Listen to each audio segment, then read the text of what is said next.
નમસ્કાર, આપ જોઈ રહ્યા છો ICB 24 ન્યૂઝ. જોઈએ આજના સમાચાર.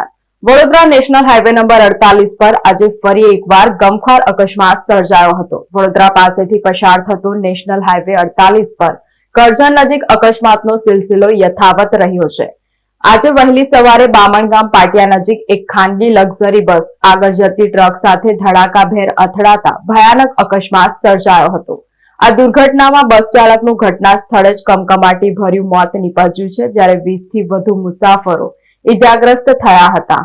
વડોદરામાં નેશનલ હાઈવે નંબર 48 પર ફરી ગમખ્વાર અકસ્માત સર્જાયો છે. અમરેલીથી સુરત તરફ જઈ રહેલી લક્ઝરી બસ જ્યારે કરજણના બામણગામ પાટિયા પાસેથી પસાર થઈ રહી હતી, ત્યારે બસ ચાલકે સ્ટીયરિંગ પરથી કાબુ ગુમાવતા બસ આગળ ચાલતી ટ્રકના પાછળના ભાગે ઘૂસી ગઈ હતી. અકસ્માત એટલો ભીષણ હતો કે બસના આગળના ભાગનો કચ્ચર ઘાણ વળી ગયો હતો, જેમાં બસ ચાલકનું ઘટના સ્થળે જ મોત નીપજ્યું હતું, જ્યારે 20 થી વધુ મુસાફરો ઈજાગ્રસ્ત થયા હતા.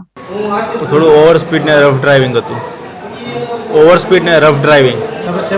અમરેલીથી સુરત. આઈડિયા નહીં કઈ. હું બેભાન થઈ ગયેલો, કોઈ આઈડિયા નહીં.